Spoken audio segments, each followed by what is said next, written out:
Cira Catherine Jogen nasceu em Sylvania, Ohio, em 11 de fevereiro de 1996.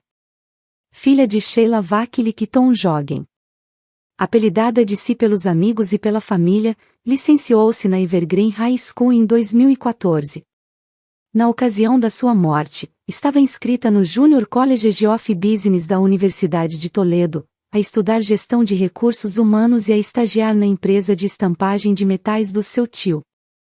Por volta das 18h45 do dia 19 de julho de 2016, Cira estava indo de bicicleta da casa do namorado para casa, enquanto ele ia ao seu lado na sua moto. Separaram-se perto da County Road 6, perto de Meramora, Ohio, no condado de Fulton, quando ele deu meia volta para regressar à casa, enquanto ela continuou. Quando ela não chegou à casa nessa noite e o namorado disse à família que não a conseguia contactar por telemóvel, contactaram as autoridades. Mais tarde, nessa mesma noite, a bicicleta de Cira foi encontrada a várias filas de um milharal, perto do local onde foi vista pela última vez, e o xerife do condado notou sinais de luta, bem como pegadas de moto no milharal. Com a ajuda do FBI, as autoridades esforçaram-se por localizar Cira utilizando o seu localizador de atividade FIT e o seu smartphone, tendo este último enviado um sinal a vários quilômetros do local onde a bicicleta foi localizada, mas tal não produziu quaisquer novas pistas. Foram oferecidas recompensas entre $25 mil e $100 mil por qualquer informação que levasse à sua recuperação em segurança. Vários objetos que não pertenciam a Cira foram descobertos perto da sua bicicleta, incluindo um par de óculos de sol de homem que deram positivo para DNA masculino, uma chave de fendas e uma caixa de fusíveis para automóveis. Um motorista que passava também recuperou um capacete de motociclista com uma marca de mão ensanguentada na sua superfície. O namorado de Cira não foi considerado uma pessoa de interesse, uma vez que o seu capacete foi rapidamente encontrado. Quando os agentes estavam investigando a vizinhança após o desaparecimento de Cira, Worley, que vivia a menos de 3 quilômetros de distância, disse-lhes que a sua moto tinha sido danificada e que tinha perdido objetos com a mesma descrições dos que se encontravam no local do crime. Afirmou também que tinha descoberto 2 bicicletas no milharal, uma das quais tinha levado e que teria as suas impressões digitais. Comentou que não roubou nada nem matou ninguém. Outra testemunha na área descreveu ter visto uma van passando a alta velocidade pela área e forneceu o número da placa do carro às autoridades. Rapidamente se descobriu que a placa do carro estava registrada em nome de Worley, que tinha sido condenado e sentenciado em 1990 por ter agredido e tentado raptar outra mulher, a quem derrubou da bicicleta. Com base nesta informação, os investigadores obtiveram um mandado de busca para a propriedade de Worley. James Dean Worley nasceu em 8 de abril de 1959 em Tacoma, Washington, e se formou na Evergreen High School em Meramora, Ohio, em 1978. Ele trabalhou em vários empregos em Toledo, Ohio, como fazendeiro em Delta e como jardineiro em diversas feiras do condado. Com relação à sua educação, Worley atribuiu sua média de 1,59 pontos ao fato de ser um usuário frequente e vendedor de maconha desde os 14 anos de idade. Em julho de 1990, Worley emboscou uma jovem, Robin Gardner, enquanto ela andava de bicicleta em White House, Ohio. Ele bateu nela com seu caminhão, saiu do veículo, bateu na cabeça dela e a algemou. Ele então colocou uma chave de fenda na garganta dela e declarou: "Eu vou te matar se você não parar de gritar", e tentou forçá-la a entrar no veículo. Robin Gardner conseguiu escapar e foi resgatada por um motorista que passava. Worley acabou sendo preso e condenado por acusações de sequestro e sentenciado a 4 a 10 anos de prisão, com possibilidade de liberdade condicional. Ele cumpriu 3 anos de prisão pelo crime antes de ser libertado mais cedo por sua própria petição. Worley voltou para a prisão em 2000, quando foi condenado por cultivar plantas de maconha e possuir armas enquanto recebia benefícios por invalidez. Ele foi libertado 2 anos depois, em 2002, novamente após uma petição para libertação antecipada.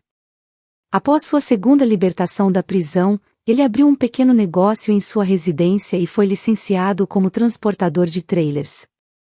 Ao revistarem um celeiro na propriedade de Worley, as autoridades descobriram uma arca verde, onde encontraram vários pares de roupas íntimas de mulheres, numa das quais foi encontrado sangue, restrições e um congelador forrado a alcatifa manchado de sangue. Encontraram também sangue na moto de Worley, bem como amarras zip-tie e uma máscara de esqui no seu carrinho. O DNA de Cira foi encontrado num pedaço de fita adesiva e num colchão inflável, ambos encontrados no celeiro. Os investigadores encontraram dispositivos de gravação por toda a propriedade e concluíram, com base em registros de telemóveis, que Worley esteve no local do sequestro durante quase 2 horas, durante o período em que Cira esteve desaparecida. Descobriram também que Worley tinha dito a um terapeuta, após a sua condenação anterior, que tinha aprendido com cada sequestro que tinha feito e com o próximo que ia enterrar. Worley foi detido sob a acusação de sequestro em 22 de julho, 3 dias após o desaparecimento de Cira. Um porta-voz do gabinete do xerife sugeriu que Worley se enquadrava no perfil de um criminoso em série e que poderia ter outras vítimas desconhecidas, possivelmente mantidas na propriedade. Apesar de uma busca exaustiva, nem Cira nem quaisquer restos humanos foram encontrados no local. No mesmo dia, Worley foi preso. Por volta das 18 horas, os restos mortais de Cira foram descobertos em uma cova rasa em um campo ao longo da County Road 7, em Delta, Ohio, alguns quilômetros a sudoeste da propriedade de Worley. Seu corpo foi encontrado intacto, amarrado.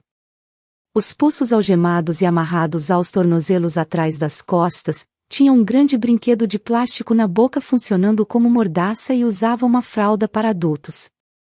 Uma autópsia determinou a causa da morte como asfixia, causada pela mordaça. Não houve evidências de agressão sexual. A hora exata da morte não foi determinada, mas a hora oficial da morte foi às 21 horas do dia 22 de julho de 2016, quando ela foi declarada morta por profissionais médicos.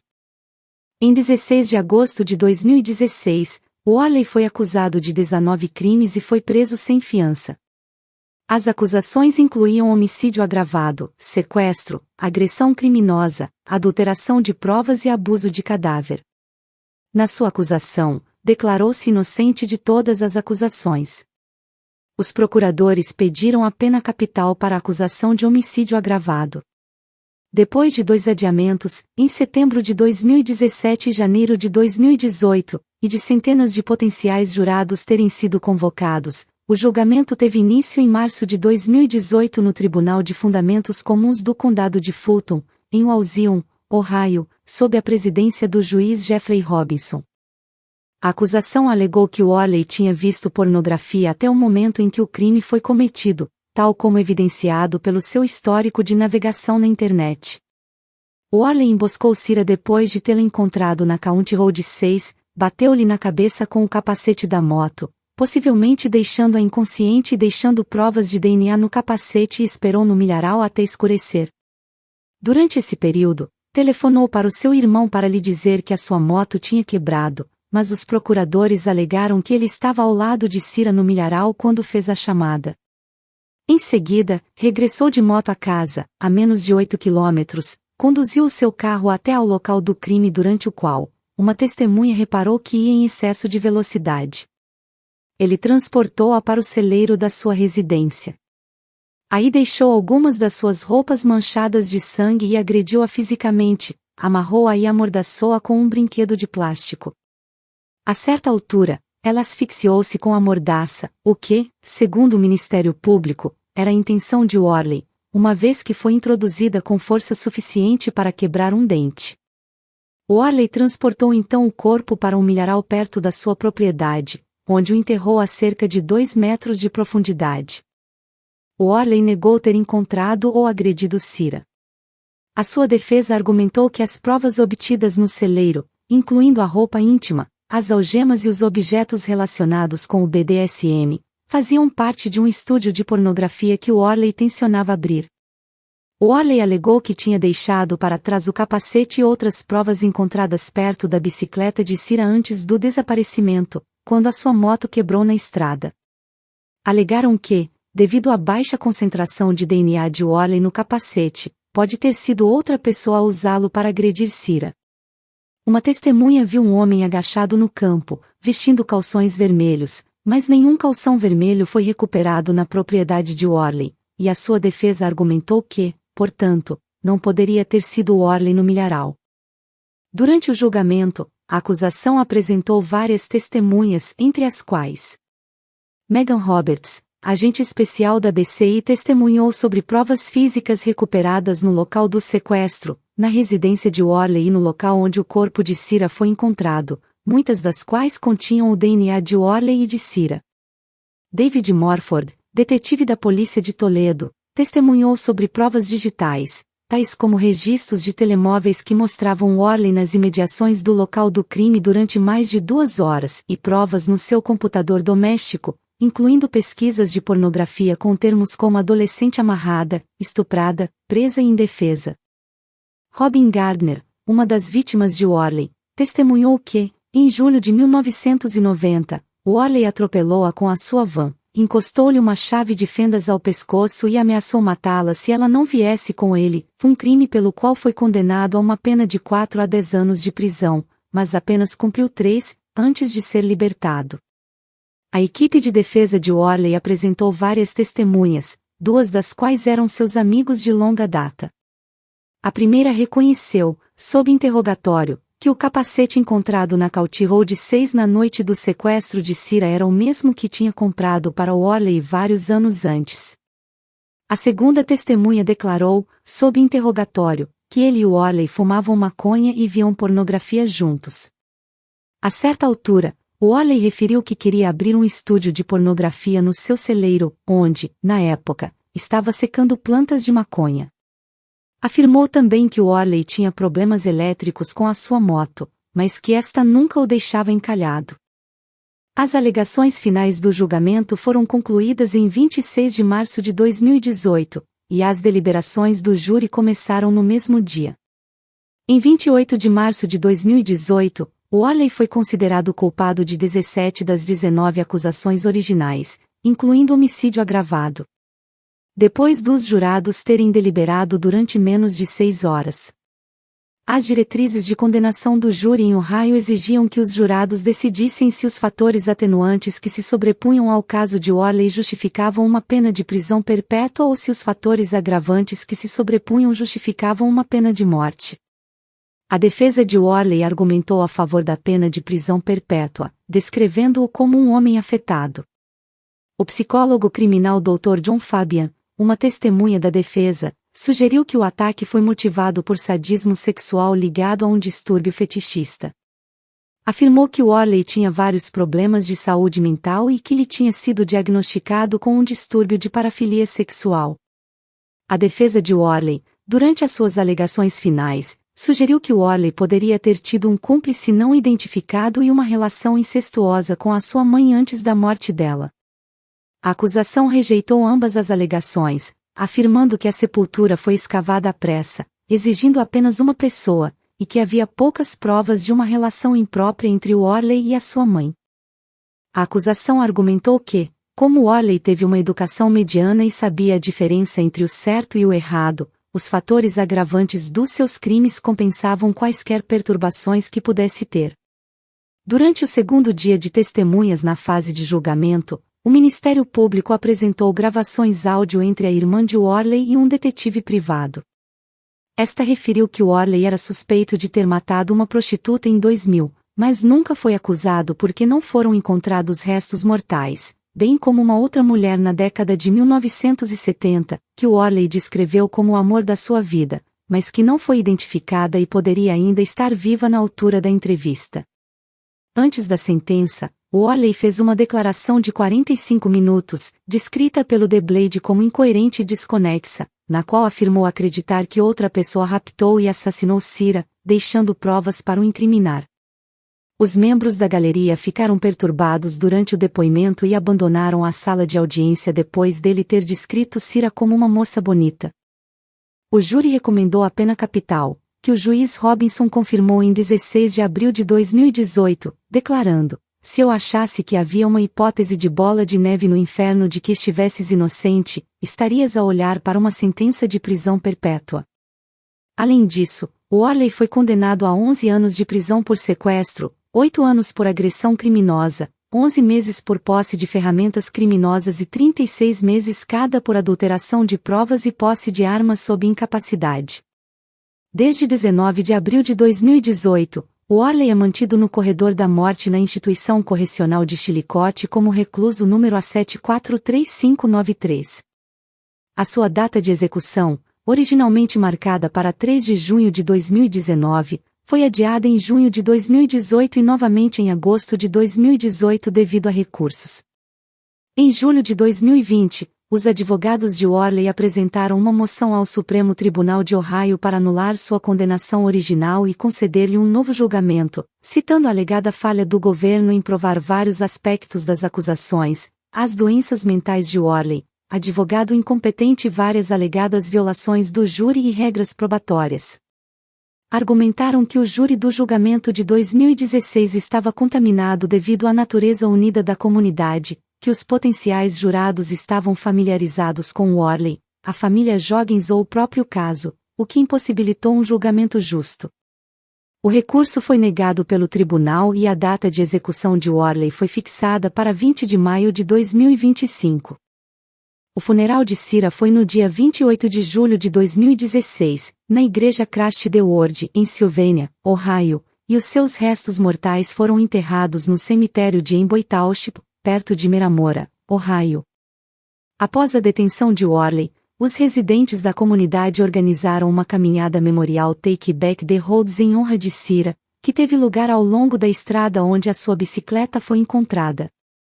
Em 2 de outubro de 2016, o Distrito Escolar de Evergreen organizou uma corrida, Jogging 4 Jogging 5K para angariar fundos para o Fundo de Bolsas de Estudo Memorial de Cira Jogging e para pedir apoio para um projeto de lei sobre o registro de infratores violentos que estava a ser elaborado pelos legisladores de Ohio. Os responsáveis pelo evento esperavam atrair cerca de 300 participantes, mas foram obrigados a limitar o número a 1.600 quando chegou uma grande multidão de apoiadores e participantes. Durante o desaparecimento e as buscas, a família de Cira criou uma página GoFundMe para solicitar fundos para ajudar nos esforços de busca. Depois do seu corpo ter sido descoberto, a família criou o Fundo de Bolsas de Estudo Memorial Cira Jogging a partir dos donativos, para além dos fundos angariados pelo evento de corrida 5K do Distrito Escolar, a ser administrado pela Toledo Community Foundation. A Bolsa de Estudos beneficia os graduados da Evergreen High School onde Cira se formou que participaram de esporte e organização do time do colégio. Em setembro de 2019, a escola secundária dedicou uma placa e plantou 2 árvores na propriedade em homenagem a Cira. Em julho de 2018, a propriedade de Worley em Delta, Ohio, foi atribuída ao patrimônio de Cira e a sua família mandou demolir o celeiro principal. Foi também alcançado um acordo monetário de 3,6 milhões de dólares, mas a família de Cira concordou em não executar a sentença, a menos que o acusado receba uma soma inesperada de dinheiro, como ganhar a loteria ou receber direitos ou royalties de livros ou filmes. Em agosto de 2020, o departamento do xerife do condado de Fulton voltou a fazer buscas na propriedade de Worley, utilizando equipamento de escavação, com a ajuda do FBI. Uma declaração do xerife referia que a investigação sobre Worley estava em curso, que quaisquer provas encontradas seriam recolhidas com a assistência da equipe de resposta a provas do FBI e não fez mais comentários. A família de Cira afirmou que a busca não estava relacionada com o seu caso. Após o assassinato e o julgamento, a família de Cira e outros ativistas argumentaram que não havia informação suficiente disponíveis para as autoridades e residentes sobre os criminosos condenados que residiam em suas comunidades. Se tivesse existido um sistema para avisar o público sobre os criminosos na sua área, o seu assassinato poderia ter sido evitado. Durante a investigação, as autoridades policiais afirmaram à família que Worley não constava em nenhuma base de dados local, estadual ou federal que registrasse os criminosos, e a família argumentou que a existência dessa base de dados poderia ter permitido que Cira fosse resgatada com vida. Em julho de 2016, a organização Standing Courageous iniciou uma petição no site change.org, apelando aos legisladores para que criassem um registro de criminosos violentos em Ohio, reunindo mais de 13.000 assinaturas. Começaram as conversações entre os legisladores sobre a criação de uma base de dados de infratores violentos condenados por crimes específicos, como homicídio e sequestro. Inicialmente apresentada como projeto de lei do Senado 67, a Lei de Cira foi elaborada em fevereiro de 2017 pelos senadores Randy Gardner e Cliff Wright e apresentada ao Comitê Judicial do Senado de Ohio. Originalmente, o projeto de lei pretendia permitir ao público pesquisar em um site por infratores com condenações qualificadas, semelhante a um registro de agressores sexuais. Após várias audiências em que alguns opositores, como a ACLU, argumentaram que o projeto de lei não fazia nada para proteger o público e criava problemas de privacidade, o projeto de lei foi alterado de modo a que os residentes tivessem de se deslocar ao gabinete do xerife local para solicitar a realização de uma pesquisa. Em novembro de 2017, a Lei de Cira foi apresentada ao Senado de Ohio como projeto de lei do Senado 231. A mãe de Cira falou perante os legisladores em novembro de 2018, pedindo a aprovação do projeto de lei. A lei foi aprovada em 6 de dezembro de 2018 e assinada pelo governador John Kasich em 19 de dezembro e entrou em vigor em 20 de março de 2019. Após o julgamento, a mãe e a tia de Cira criaram uma organização beneficente sem fins lucrativos, Ajuste-se for Cira, que oferece cursos de formação em autodefesa para escolas e comunidades e educa o público sobre temas de segurança comunitária e a Lei de Cira. A organização organiza anualmente a corrida Spirit of Cira 5K, em Sylvania, Ohio. Em maio de 2022, a estação afiliada local da CBS, VOL, publicou uma reportagem e trechos de uma entrevista exclusiva entre Worley e a apresentadora Melissa Andrews. Worley havia escrito várias cartas para Melissa Andrews no início daquele ano e enviado um manifesto de 105 páginas alegando sua inocência no assassinato de Cira. O manifesto em si não foi publicado. No manifesto, Worley faz referência indireta a um caso de 1996 de uma mulher desaparecida chamada Claudia Cici Tinsley. Melissa Andrews concluiu que Worley foi a última pessoa que Claudia Tinsley viu viva e o implicou em seu desaparecimento, mas Worley negou qualquer envolvimento. Amigos, o que vocês acharam sobre esse caso? Deixem seus comentários abaixo. Não se esqueça de curtir, ativar o sininho para receber as notificações assim que eu postar um vídeo novo, compartilhar e se inscrever em nosso canal para mais vídeos sobre casos criminais. Até a próxima, se cuidem e fiquem de olho no próximo caso.